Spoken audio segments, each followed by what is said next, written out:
Alright. Magandang hapon po. Hapon ba o tanghali? Ano bang hapon? Okay. Alright. Para sigurado, good afternoon. Ayan. Happy New Year. Okay, batiin niyo yung katabi niyo. Palagay ko hindi pa naman huli. No? Hanggang January 31 naman yan.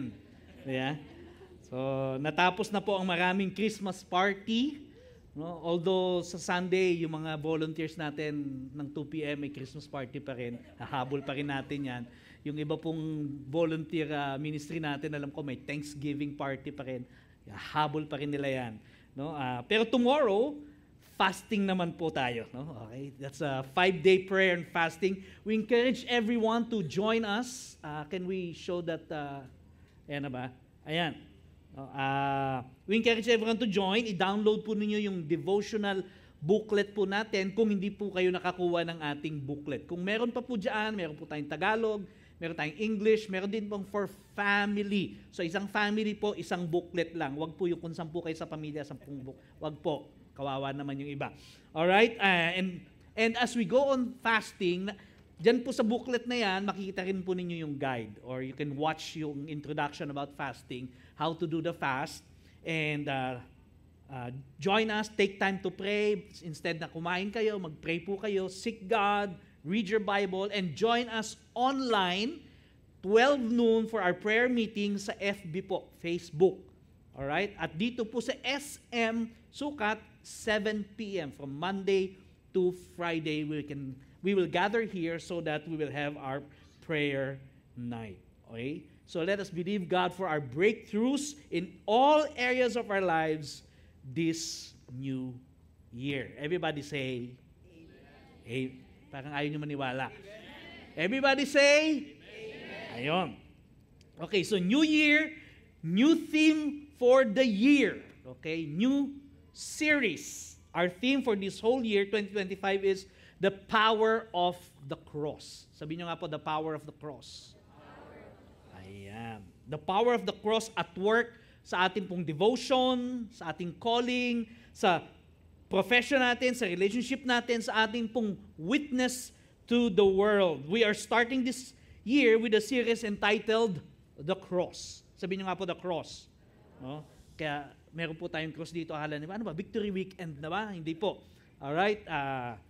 Dahil po ang ating title ng series ay The Cross. For this series, we are looking at people who encountered Jesus and understood the cost of following Jesus. Or, sa jargon po na ginagamit ni Jesus, carrying your cross daily. Sabi niyo nga po, carrying your cross daily. At ano ba yung effect nito at ang response ng mga tao sa pagkakaintindi nila dito po sa carrying your cross daily? Tayo po tayong lahat in reverence to the Word of God. Alright, my prayer for everyone this year, hindi lang po this Sunday, but the whole year, that throughout our lives, we will learn how to reverence the Word of God. Okay? Not only to reverence the Word of God, but to obey the Word of God. Tulad po nung binanggit kanina ni Jarod, your Word is a lamp unto my feet and a light unto my path. He meant it through and through. Nung sinabi po yan ng psalmist, Lord, your Word is a lamp unto my feet, a light unto my path. He meant it. Okay? When we make God and God's Word our guiding light, parang, Kuya Ray, medyo nag-feedback ako ng konti dito. Ayan. Pumipito ng konti. Ayan. Kapag ginawa po natin na ang salita ng Diyos, yung guiding light natin, in crafting our principles, our mottos, yung mga New Year's resolutions po natin, kung gumagawa pa po kayo yan, kapag ipinaturn po natin yan, according to the Word of God, we can never go wrong. Amen? I'm not saying na yung life po natin ay magiging smooth sailing. Hindi po. Nothing can be further from the truth. In fact, yung mga sumusunod po, tayo na pumipiling sumunod sa salita ng Diyos, madalas, we suffer persecutions, ridicule ng maraming tao. Pero para dun po sa mga sumusunod, naniniwala ako, para po dun sa namumuhay ayon sa salita ng Diyos, ay nakatatanggap po ng thumbs up mula sa Panginoon. Amen? Sabihin mo nga sa katabi mo, thumbs up si Lord. Ayan. Okay, buklatin po natin ang ating Bible, John chapter 3, verse 1 to 16. Ayan. John chapter 3, verse 1 to 16. Kung meron po kayong digital Bible, pwede nyo pong buksan. Physical Bible, pwede rin. Kung wala naman po, dito tayo sa malaking Bible sa harapan. John chapter 3, verses 1 to 16. There was a man of the Pharisees named Nicodemus, a ruler of the Jews. This man came to Jesus by night. Sabi niyo, by night. And said to him, Rabbi, we know that you are a teacher from God, and for no one can do these signs that you do unless God is with him. Jesus answered him, Truly, truly, I say to you, unless one is, what? Pakiulit nga po. Ayan. With an attitude? Ayan. Unless one is born again, he cannot see the kingdom of God. Nicodemus said to him, How can a man be born when he is old? Can he enter a second time into his mother's womb and be born? Jesus answered, Truly, truly, I say to you, unless one is born of water and the Spirit, he cannot enter the kingdom of God. That which is born of the flesh is flesh, and that which is born of the Spirit is spirit. Do not marvel, okay, that I said to you, you must be born again. The wind blows where it wishes, and you hear its sound, but you do not know where it comes from and where it goes, so it is with everyone who is born of the Spirit. Nicodemus said to him, How can these things be? Yeah? Medyo nalilito na si Nicodemus. Jesus answered him, Are you the teacher of Israel, and yet you do not understand these things? Truly, truly, I say to you, we speak of what we know and bear witness to what we have seen, but you do not receive our testimony. If I have told you earthly things, say earthly things. If I tell you earthly things and you do not believe, how can you believe it if I tell you the heavenly things? No one has ascended into heaven except the one who descended from heaven, the Son of Man. And as Moses lifted up the serpent in the wilderness, so must the Son of Man be lifted up, that whoever believes in him may have eternal life. For God so loved the world, sabay-sabay nga po tayo, for God so loved the world that He gave.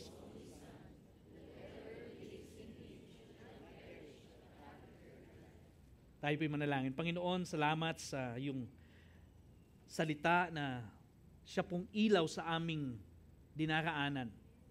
Panginoon, dalangin po namin na sa pagsalubong po namin ng taon na ito, sa unang linggo po ng taon, dalangin po namin, bibigyan mo ng kaliwanagan ang aming kaisipan, ang aming puso, Panginoon. Nang sa ganon, matutunan po naming lumakad ayon sa iyong kalooban. Salamat, Panginoon, pinupuri ka namin sa pangalan po ni Jesus. Amen at amen. Makaupo na po tayong lahat.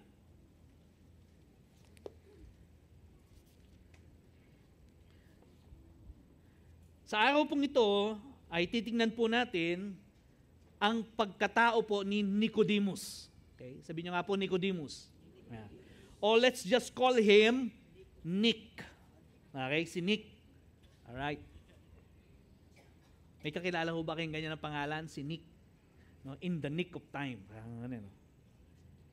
We can encounter Nick in the Bible, specifically in the New Testament, sa tatlong pagkakataon lamang po. Okay? Una, yung conversation niya kay Jesus sa John chapter 3, yung binasa po natin. Pangalawa, yung conversation niya with his fellow Sanhedrin members, doon po sa John 7, at sa John 19, matapos pong ipako si Jesus sa krus ng Kalbaryo. All these mentions of Nicodemus are very significant. But, I would say na yung pong John chapter 3 is the most notable of all.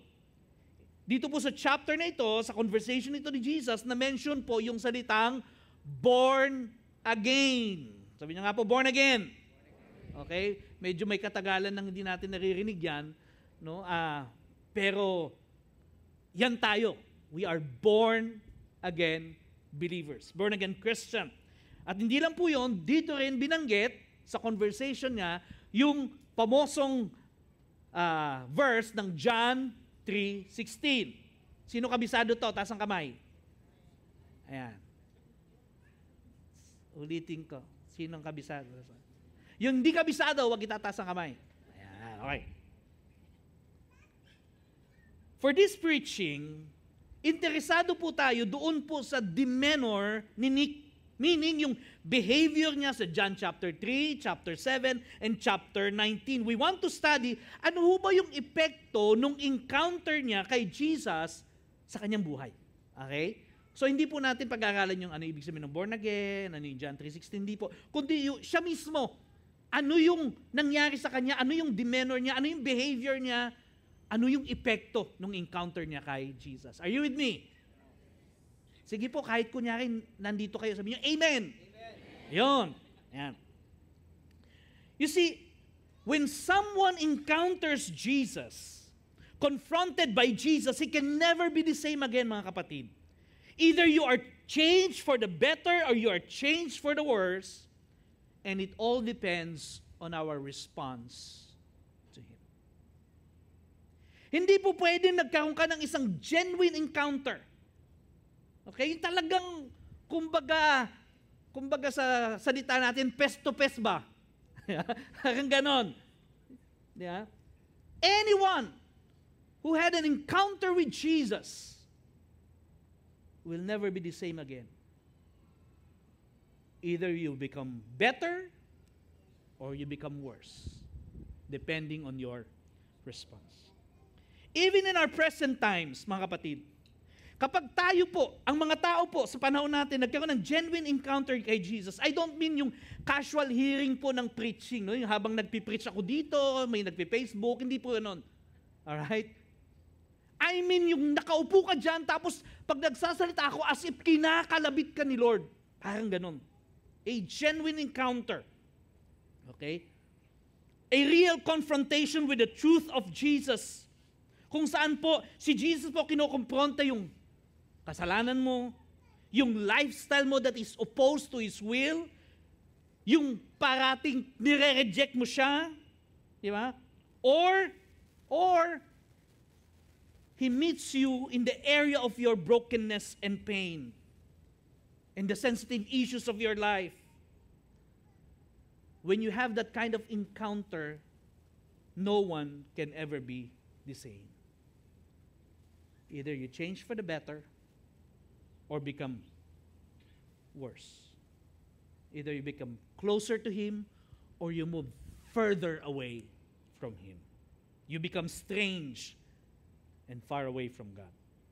Verse 1, it says, Now there was a man of the Pharisees named Nicodemus, a ruler of the Jews. This verse tells us na si Nick po ay isang Pariseo. Sabihin niyo nga po, Pariseo. Okay. He is a religious leader. Nang ibig sabihin po niyan, makinig po kayo para naiintindihan, pag nabasa niyo yung word na Pharisee, alam niyo kung ano ibig sabihin. Ibig sabihin po niyan, na memorize niya ang Genesis, Exodus, Leviticus, Numbers, Deuteronomy, word for word. Are you with me? Sino ito kabisado ang Matthew 6:33? Yeah? Repent and be baptized. Hindi mo yun? Hindi. Pero ang mga Pharisees po, word for word. In the beginning, simula nun hanggang sa dulo, kabisado nila yun. Alright?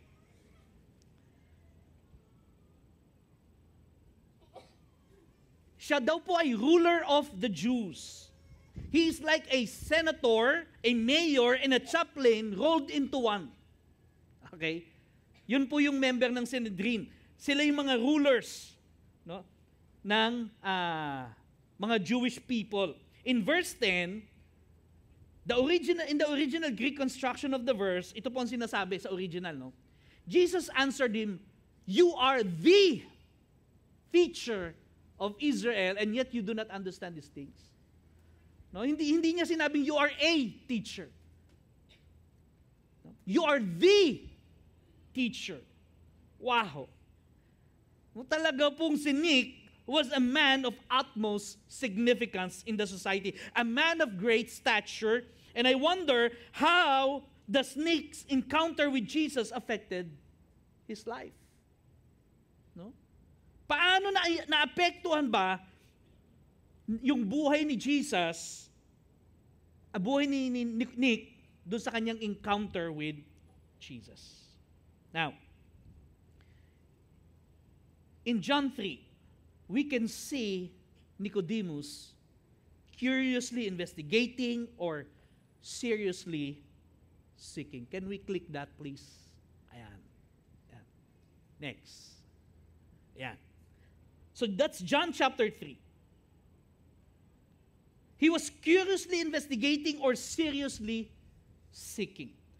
In all probability, si Nick po, maaring narinig niya na ang patungkol kay Jesus at yung mga katuruan na kumakalat na nung panahon na yon sa Jerusalem. Most probably, narinig na po niya yung kasikatan ni Jesus and His works, yung mga miracles niya, yung teachings niya, even as He traveled outside Jerusalem. Kasi nagtatravel po si Nicodemus outside Jerusalem. This might have really stroked a deep curiosity kay Nick. He might have had many questions yearning to be answered. And so he came to Jesus. But he came in the cover of the night. Please take note na si Nick po ay taga-Jerusalem. Okay? And according to John chapter 2, nakipagkita po siya kay Jesus, if we will follow John chapter 2, nakipagkita si Jesus, si Nick, kay Jesus sa Jerusalem mismo. Okay? Kung saan sikat si Nick. Okay. No wonder he met Jesus at night. Most probably, he didn't want to see him with Jesus in public. Ano na lang yung sasabihin ng mga tao? Di ba? Eh hindi naman kinikilala ng Sanhedrin itong rabbi na to. Sabi niya, baka mamaya may masabi yung mga tao sa akin. Yeah? Ano na lang sasabihin ng mga fellow Pharisees ko, ng mga ka-member ko, no? Mga ka-Berks ko. Yeah? But his curiosity was so strong, he could not resist the urge na makapag-meet up kay Jesus. Maybe just a short hangout and maybe a little chit-chat and a coffee, yeah? No, either sa Starbucks lang sila o sa Coffee Bean, yeah? O kaya naman tumayo lang sa gilid ng pick-up coffee, pwede na. All right? Maybe in his mind, he wanted to be enlightened and so he tried to investigate. But the darkness in his heart is seriously seeking a light. Alam nyo si John po kasi, pag binasa nyo po yung book of John, mapapansin nyo na madalas gumagamit si John ng mga salita na double meaning. No? Pag sinabi niyang light, hindi lang po literal na light, kundi spiritual light. Ganun po yung book of John. Yun po ang style niya. Kaya nung sinabing, he met Jesus at night, in the cover of darkness, maaring pinatutungkulan din ni John na ang puso po ni Nicodemus is also in darkness. Alright? Kaya, gusto niyang kausapin si Jesus at night and maybe, just maybe, he could find the light in Jesus. Siguro po, no? Siguro, just imagine with me. Hindi naman po nakasulat ito sa Bible. Pero just imagine with me. Maybe he started their conversation with the usual pleasantries. Yeah. Hi, Jesus. Ako nga pala si Nick. How are you? I'm working as a Pharisee. Kamusta? Saan ka ba galing ngayon? Etc. etc. Then Nick tried to patronize Jesus by saying in verse 2, Rabbi, we know that you are a teacher come from God. Alam ko naman, galing ka sa Diyos eh. So medyo pinapatronize niya si Jesus. For no one can do the signs that you do unless God is with him. Pero si Jesus po, knowing exactly kung ano yung nasa puso ni Nick, immediately, he went direct to the point. Ano sabi niya sa verse 3? Truly, truly. Or sa original word, amen, amen. Yan po ang tunay na word niyan. Truly, truly, I say to you, unless one is born again, he cannot see the kingdom of God. Jesus went straight at the heart of the matter.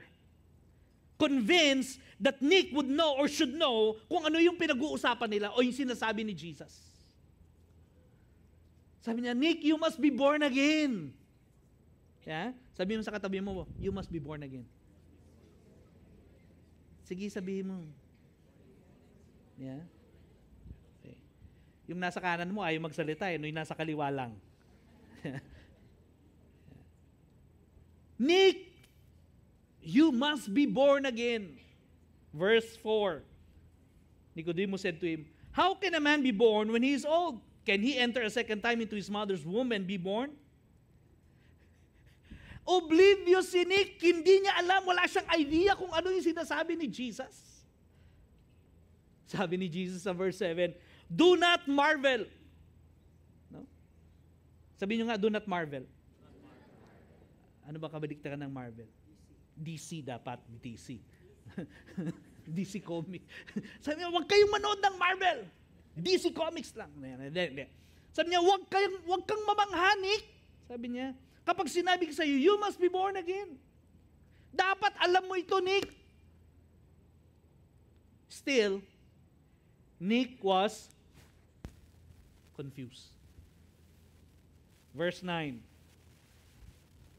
Nicodemus said to him, how can this thing be? Ang tanda ko na eh. Paano ako babalik sa mamay ko? Sumagot si Jesus. Ito na nga yung kanina binabanggit ko. Are you the teacher of Israel and you do not understand these things? Tinawag mo akong rabbi, pero ang totoo, ikaw yung teacher eh. Dapat alam mo ito, Nick. Verse 11. Truly, truly, I say to you, we speak of what we know, bear witness to what we have seen, but you do not receive our testimony. The problem is, not that they don't understand, but they reject Jesus himself. His teachings. That's why it's very hard na maintindihan yung sinasabi niya. Nasubukan niyo ba yun? Yung may kausap kayo, nire-reject ka na kagad, kaya kahit ano sabihin mo, hindi ka maintindihan. Yeah? Huwag mo sikuhin yung asawa mo, ha? Mamaya na, paglabas, saka na magsikuhan. Hindi nga ganon, yung ang dami mo nang sinabi, hindi pa rin niya maintindihan. Bakit? Kasi nga nire-reject ka na niya eh. Yeah? Verse 12. If I told you earthly things, say earthly things.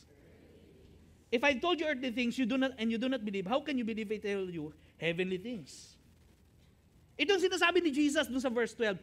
This idea of being born again, dapat, Nick, no? Sabi niya, sinasabi ni Jesus, kailangan pa bang i-memorize yan? Basic. Basic.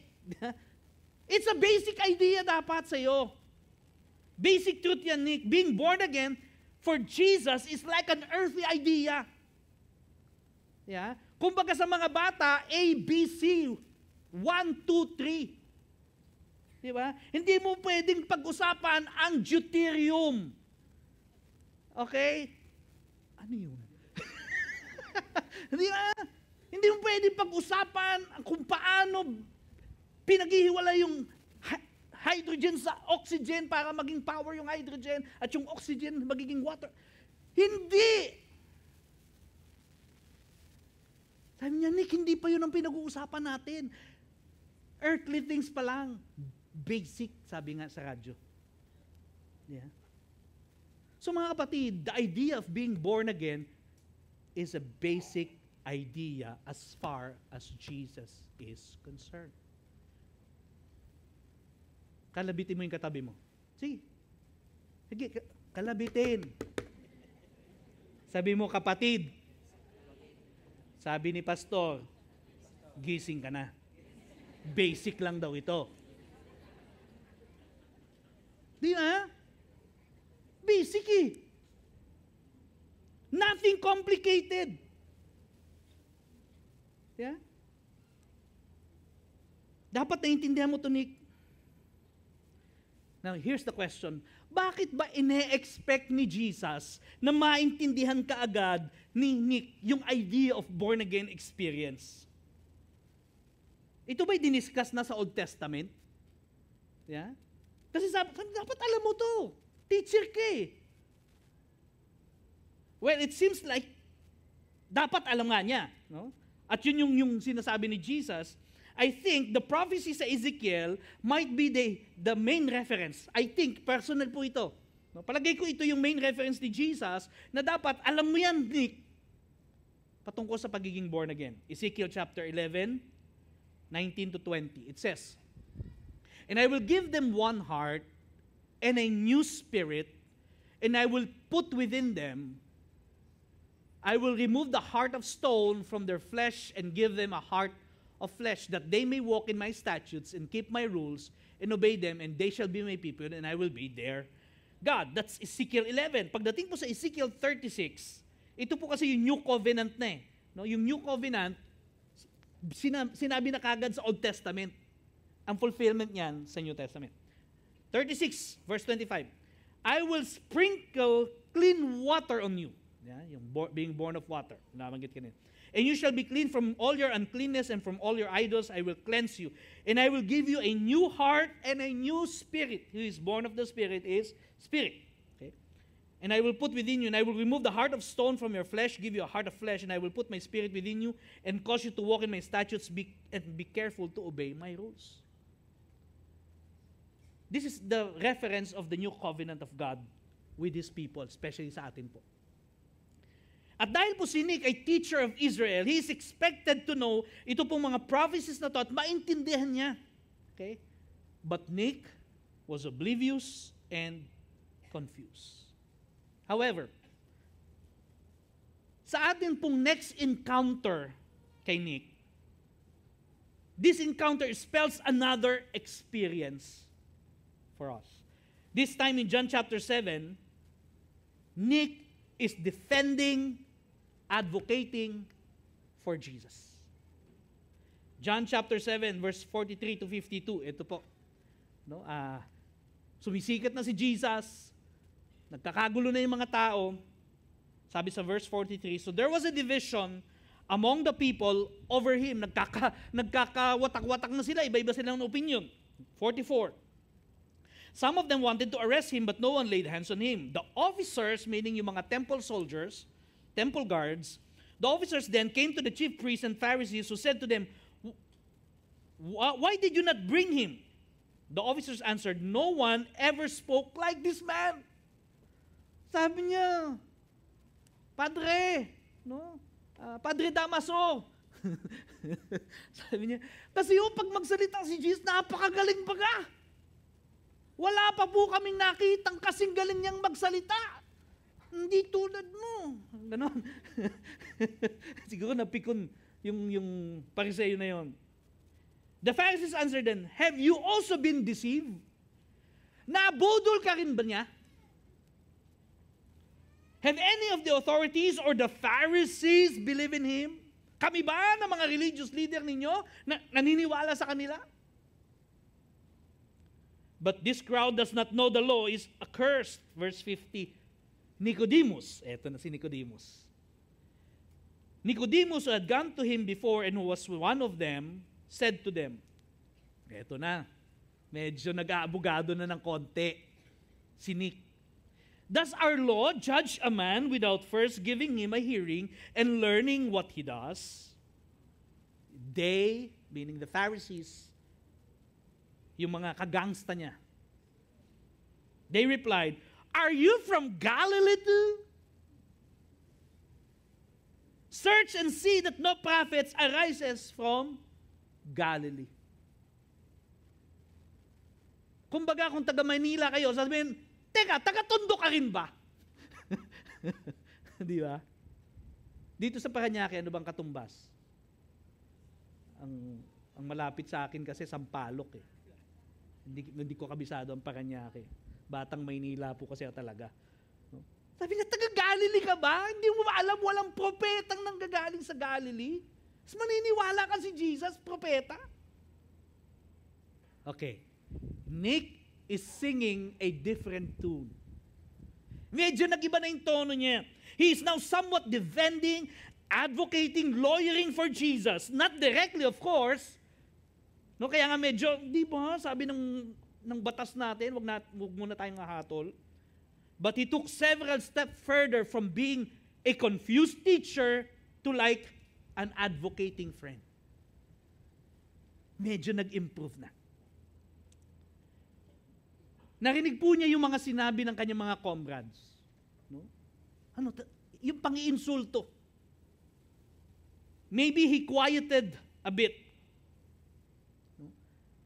Nagsalita siya para kay Jesus, expected, nakatikim siya ng salita, pero hindi po na-disheartened si Nick. At siguro tumahimik siya for a moment. How long is that moment? Hindi ko po alam. But at the end of Jesus' life, matapos pong mamatay si Jesus, Nick showed up again in our Bible. Yeah? Kung nung una, confused siya, seeking for the truth. Pangalawa, ano nangyari? Medyo defending, advocating. Pagdating po dun sa pangatlong encounter natin kay Jesus, ang sinasabi na ni Nicodemus, this time, I'll be sweeter.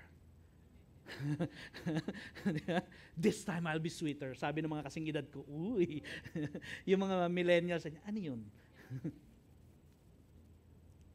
John chapter 19, verse 38 to 42, NIV says this. Okay. Verse 38, later, Joseph of Arimathea, also a Pharisee just like Nick, asked Pilate for the body of Jesus. Now Joseph was a disciple of Jesus, but, say but, secretly because he feared the Jewish leaders. Well, hindi siya nag-iisa. Bakit? Mamaya makita niyo kung sino kasama niya. With Pilate's permission, he came and took the body away. He was accompanied by Nicodemus. Okay. Nung una si Joseph, takot pa magpa-expose. Yeah. At medyo takot pa rin siya ng konti. Lumapit siya secretly kay Pilate. Pero alam natin that it can never become secret. Bakit? Ibababa mo yung katawan ni Jesus eh. Yeah. Verse 13, he was accompanied by Nicodemus, the man who earlier had visited Jesus at night. Nicodemus brought a mixture of myrrh and aloes, about 75 pounds. Ilang kilo yan, Nani? 75 pounds. 35 kilos. Tama? Mga ganon. Verse 40, taking Jesus' body, the two of them wrapped it with spices in strips of linen. This was in accordance with the Jewish burial custom. At the place where Jesus was crucified, there was a garden, a new tomb in which no one has ever been laid, because it was the Jewish day of preparation, and since the tomb was nearby, he laid Jesus there. Si Joseph po is in the same boat with Nick. They are secret followers. Yeah. Afraid of the possible consequences ng kanilang pagsunod at pananampalataya kay Jesus. But now, sabi niyo nga po, but now, in this part of the story, they came out to the open. Risking everything just to show their devotion with Jesus. Imagine po ninyo, buhat-buhat mo ang 75 pounds or 35 kilos of mixture of aloes and myrrh. Yeah? Samahan mo pa yun ng strips of linen, parang ganyan. No? Yung swaddling cloth kung tawagin. Yeah? Pambalot po yun kay Jesus. At ito ay on a hill, going uphill. Can you imagine? Mabigat po yun, mga kapatid. And not forgetting to mention, you cannot easily hide it from the crowds. Hindi mo may tatago.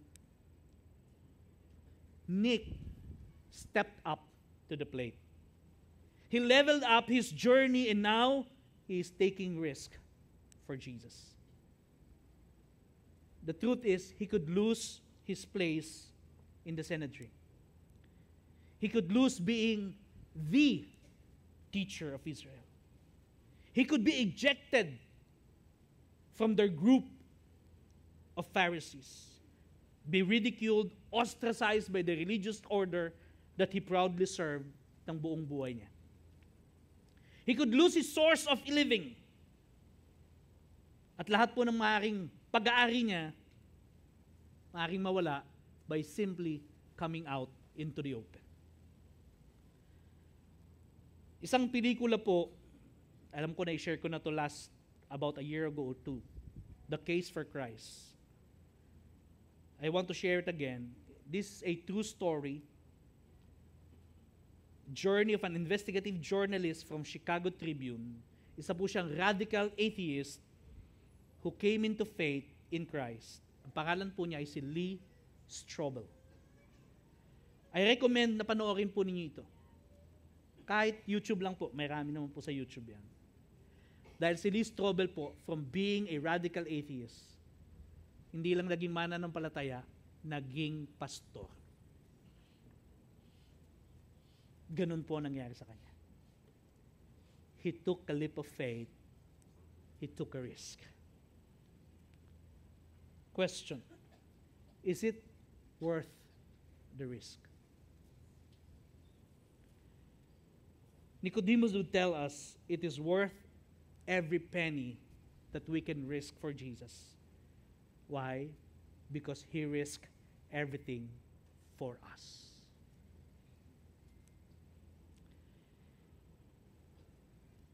Mga kapatid, maybe yung journey po ni Nick, yung kanyang faith journey, is like your faith journey. Maybe nakarinig na po kayo ng mga testimonies ng mga tao patungkol sa encounter nila kay God. Maybe you have seen changes dun sa mga friends mo na nagsasabing sila'y na born again Christian na. Pero may mga tanong ka. You started as a curious inquirer, a seeker of truth. Kaya nandito ka ngayon. Kaya medyo puno tayo ngayon. Well, I have two things to tell you. Sabi niyo nga po, two things. First, the Apostle Paul, a former Pharisee himself, quoted an Old Testament verse. Sinabi po niya sa Romans chapter 3, verse 10 and 11. Sabi niya, as it is written, none is righteous, no not one. No one understands, no one seeks for God. That was taken from the book of Isaiah. No one seeks God. Tingin po kayo sa akin lahat.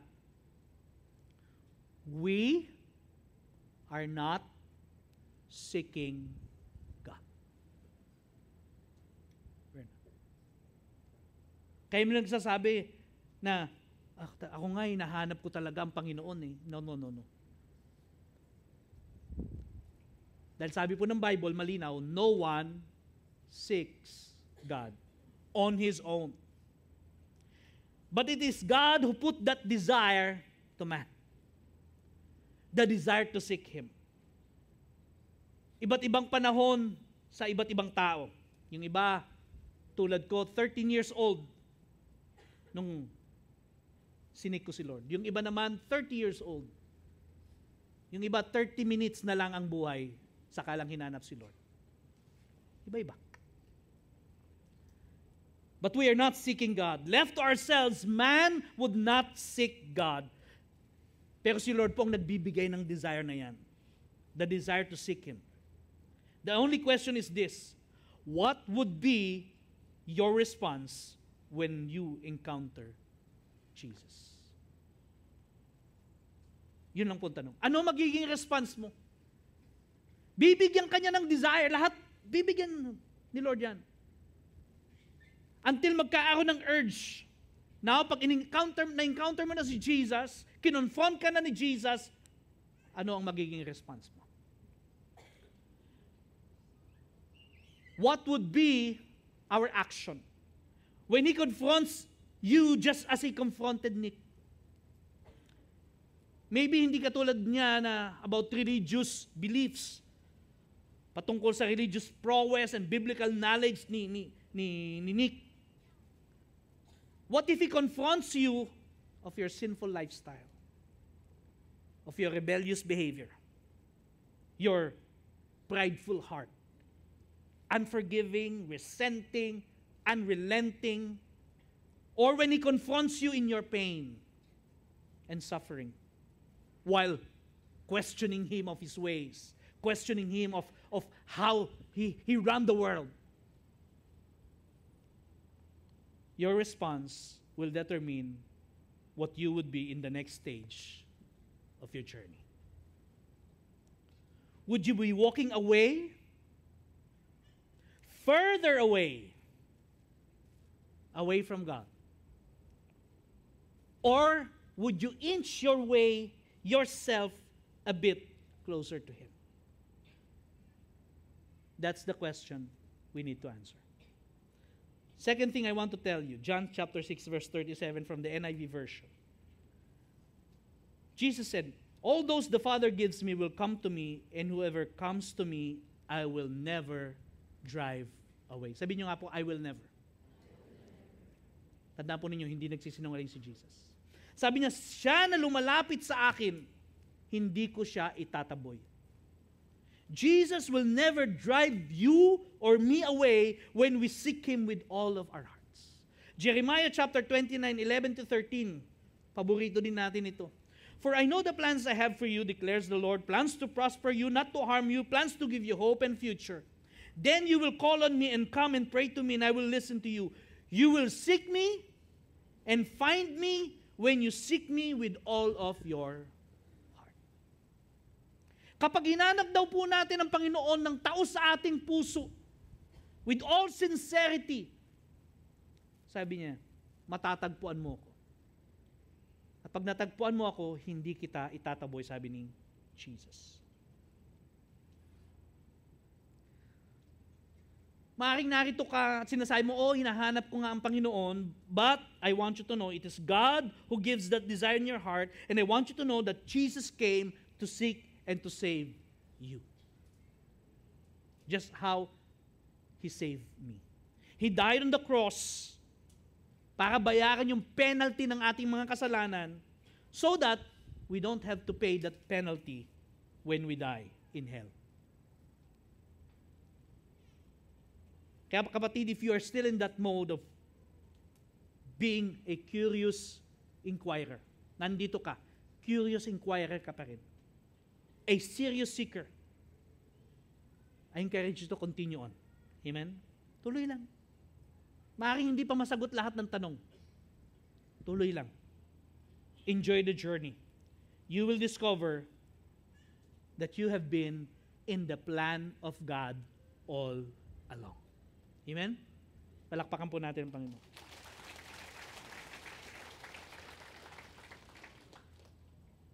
I would like to call our music team, please. Para po sa ating lahat, tayo na nagjo-journey sa ating faith for quite a while, ano ba yung matututunan natin sa storya po ni Nicodemus? Here's the question I want to ask you, and I want you to answer in your heart. Are we willing to take a risk for Jesus?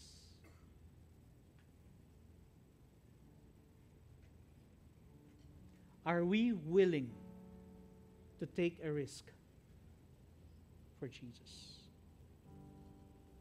Maraming pong tao, they're willing to take a risk for money's sake. Yeah?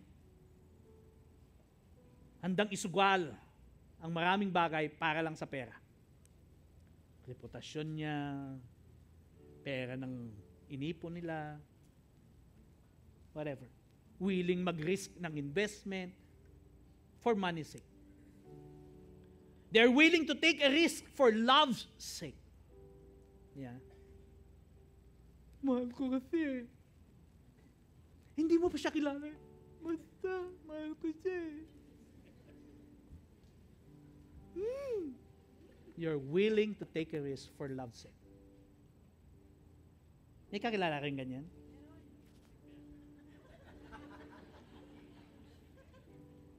Some are even willing to risk their lives and health for hobby's sake. Yung hobby. Or for happiness sake. Yan, nauso dati yung bungee jumping. Bakit? Ang sarap kasi ng feeling, yung adrenaline rush. No? Kahit alam nang may naputol na natali dati. Hindi, baka pagkakataon lang. Risk pa tayo. Yet they are unwilling to take a risk for God. Are we willing to take a risk for God? Ang iba po sa atin, we are being asked by God to take a leap of faith. To believe Him, that He is not just a God from a distance, but that He is a God that is near, personal, and interested in our lives. To some, china-challenge tayo ni Lord to take a risk in God. To believe that what God desires and what God plans for you is the best for you.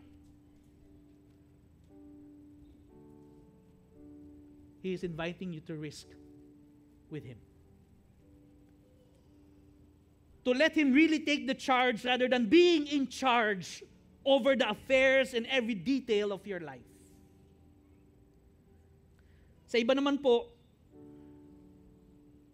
here's the question. Are we willing to risk our reputation? Even our career, our promotion? Are we willing to risk being persecuted, ostracized for the sake of the gospel? Pag tumayo ka sa salita ng Diyos, tinayuan mo yung pagiging Kristiyano mo, alam mo, pwede kang bumagal yung promotion mo. Pwedeng hindi ka maingkrisan. Pwede kang i-persecute. Pwede kang pagkaisahan ng mga office mate mo. Simply because you are born again. Are you willing to come out into the open? O gusto mong maging secret agent Christian?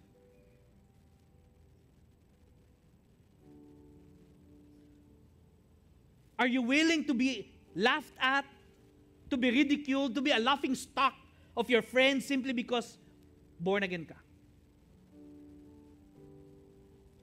Are we willing to carry our cross daily as a believer? No matter what the cost it may entail us. I want to show you something. Can we click that? You can take a picture, you can scan the QR code, and then you may answer this in your own time. Knowing the benefits and the power of the cross, what cost are you willing to pay in order to follow Jesus this year? In your devotion, in your relationships, in your calling, in your witness to the world. Let it be between you and God. If you want to share it with your spouse, okay lang po. You want to be accountable with someone, share it with someone to help you. Kapatid, tulungan mo ako. I want to fulfill this. I want to pay the cost. Amen? Let me remind us all. Tayo po tayong lahat. Mag-worship tayo in a short while. Gusto ko lang po kayong paalalahanan. Jesus died taking risk for us. He took that risk for you. He took that risk for me. Kahit na nga alam niya na maraming pagkakataon, matigas ang ulo natin. Ayaw nating sumunod minsan. Pipilit pa rin natin yung gusto natin. Feeling natin mas magaling pa rin tayo kay Lord. Minsan.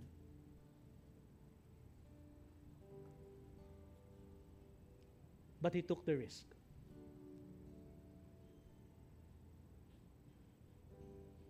Para tayo na mga patay sa kasalanan, ay mabuhay na maguli kay Kristo. And someday, we will be with Him, alive forever. Amen? Manalangin po tayo. Lord, here we are. As you have been speaking to each one. I know, God, that you've been touching, nudging, speaking to people about certain area, certain issue of their lives, challenging them to take a risk, to pay the cost of following you. Lord, here we are. Lord, we say, we surrender.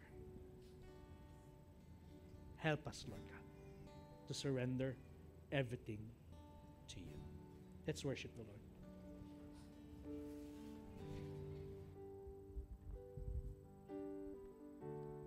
I surrender, I will yield, I will bow down, and I will live. I will seek you all my days. I will follow all your ways. Say, I surrender. I surrender. I will yield. I will bow down, and I will live. I will seek you all my days. I will follow all your ways. Sing, I will worship.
Jesus. Thank you, Lord. If you are one of those people na tinutukoy ko na curious inquirer,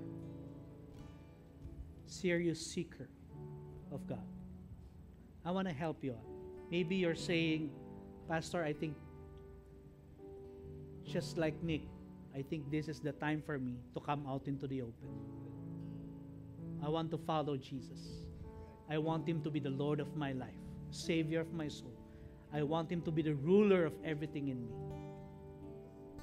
If that's you, I just want to help you to come to God. Express that desire. Bow your heads, everyone. If that's you, I just want you to raise your hands and I will help you pray. Okay? I will help you pray. I will count 1 to 3 and then you're going to raise your hands. 1, 2, 3. Raise your hands. Thank you. Thank you, Lord. See, I see that. Thank you. Thank you. I see that at the back. Thank you. Say this prayer with all of your heart. The Bible says, if you seek me, you will find me if you seek me with all of your heart. Say this, Lord Jesus, thank you for dying on the cross for me.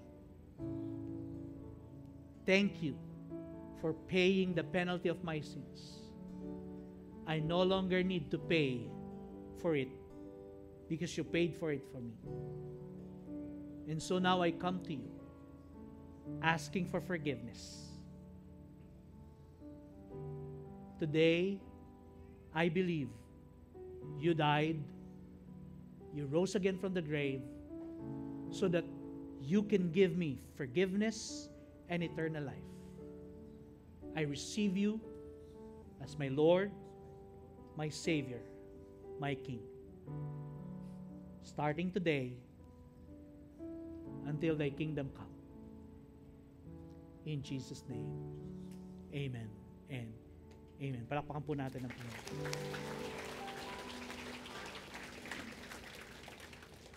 Kung pinag-pray mo yung kapatid yung prayer na yan at gusto mong maintindihan ano ba ito, paano ba to? Paano ba ako mag-move further closer to God? Paano ko ma-develop yung relationship ko kay Lord? Tanungin po ninyo yung nag-invite sa inyo. Kung hindi naman alam nung nag-invite sa inyo, paano samahan niya kayo na lumapit sa amin dito sa harapan, magpatulong. Pastor, paano po ba yun? Gusto po naming makilala pa si Lord. We want to help you out. Amen? For every one of us, I want to pray for you and then we will pray for benediction. Please raise your hands. Lord, we know, God, that with all the concerns we have, sometimes ikaw yung nahuhuli. But starting today, and for the whole 2025, Lord, we want to take a step further into our faith. We want to move closer to you. We want to take risk, to take a leap of faith. Lord, in the name of Jesus, I pray for your people. Lord, I pray for extra measure of grace. Lord, I pray that even as they desire, Lord God, to get closer to you, to be stronger in you, Lord, I pray that you will give them the greater faith, the greater grace. Lord, you will teach them to say no to sin and yes to God. I pray that you will help them hate nothing but sin and love nothing but God. Lord, salamat po. Lord, here we are. We want to start the year right. We want to start, Lord God, not with our New Year's resolution, but with our resolve in our hearts. We want to follow you for the rest of our lives, no matter what. Lord, thank you. And I know it is only by grace that this can happen. And so we ask for your grace. Lord, ano man po yung pinagdadaanan ng bawat isa. Gaano man kabigat, Lord, I pray that you will give us the grace and you will help us see you, Lord God, every step of the way, being with us, helping us, guiding us, teaching us. Maraming salamat po. May the Lord bless you and keep you. May the Lord make His face to shine upon you. May the Lord be gracious to you. May the Lord turn His face towards you and grant you peace. Now to Him who is able to do exceedingly abundant, more than all we could ever ask or even imagine, to Him be glory forever and ever. In Jesus' name. Church, you are now sent. Be a blessing. Happy New Year, everyone. Greet everyone a Happy New Year sa inyong paglabas. God bless you. See you next week.